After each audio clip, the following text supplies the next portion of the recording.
ಜಿಲ್ಲೆಯಾದ್ಯಂತ ಇವತ್ತು ಕೂಡ ರೆಡ್ ಅಲರ್ಟ್ ಘೋಷಣೆಯಾಗಿದೆ. 5 ತಾಲೂಕುಗಳ ಶಾಲೆಗಳಿಗೆ ರಜೆಯನ್ನು ಮುಂದುವರಿಸಿದ್ದಾರೆ. ಪುತ್ತೂರು, ಬೆಳ್ತಂಗಡಿ, ಬಂಟ್ವಾಳ, ಸುಳ್ಯ ಮತ್ತು ಕಡಬ ಇಷ್ಟು ತಾಲೂಕುಗಳ ಶಾಲೆಗಳು ಅಂಗನವಾಡಿಯಿಂದ ದ್ವಿತೀಯ PUC ತನಕ ರಜೆಯನ್ನು ಘೋಷಣೆ ಮಾಡಲಾಗಿದೆ. ದಕ್ಷಿಣ ಕನ್ನಡ ಜಿಲ್ಲಾಧಿಕಾರಿ ಮುಲ್ಲೈ ಮುಗಿಲನ್ ಆದೇಶವನ್ನು ಕೊಟ್ಟಿರತಕ್ಕಂಥದ್ದು.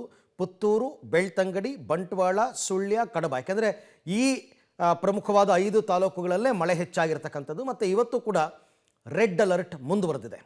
ರೆಡ್ ಅಲರ್ಟ್ ಮುಂದುವರೆದಿರೋದ್ರಿಂದ ಯಾವ ರೀತಿಯಲ್ಲಿ ಬೇಕಾದರೂ ಅನಾಹುತಗಳು ಎದುರಾಗಬಹುದು. ಹಾಗಾಗಿ ಈಗ ಸದ್ಯಕ್ಕೆ ದಕ್ಷಿಣ ಕನ್ನಡ ಜಿಲ್ಲೆಯಾದ್ಯಂತ ರೆಡ್ ಅಲರ್ಟ್ ಘೋಷಣೆ ಮಾಡ್ತಕ್ಕಂಥದ್ದು ಹವಾಮಾನ ಇಲಾಖೆ, ರಜೆ ಘೋಷಣೆ ಮಾಡ್ತಕ್ಕಂಥದ್ದು ಜಿಲ್ಲಾಧಿಕಾರಿಗಳು.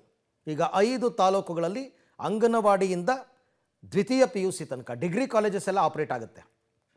ಗ್ರ್ಯಾಜುಯೇಷನ್, ಪೋಸ್ಟ್ ಗ್ರ್ಯಾಜುಯೇಷನ್ ಅವೆಲ್ಲ ನಡೆಯುತ್ತೆ. But up to second PU ರಜೆಯನ್ನು ಘೋಷಣೆ ಮಾಡಿ ಆದೇಶವನ್ನು ಹೊರಡಿಸಿದ್ದಾರೆ ದಕ್ಷಿಣ ಕನ್ನಡದ ಜಿಲ್ಲಾಧಿಕಾರಿ ಮುಲ್ಲೈ ಮುಗಿಲನ್ ಅವರು. ಸೊ ಹಾಗಾಗಿ ಈಗ ಕರಾವಳಿಯಲ್ಲಿ ನಿಮಗೆ ದಕ್ಷಿಣ ಕನ್ನಡ ಆಯಿತು, ಹಾಸನ ಭಾಗ ಆಯಿತು, ಹಾಸನದ ಮಲೆನಾಡು ಭಾಗ ಆಯಿತು.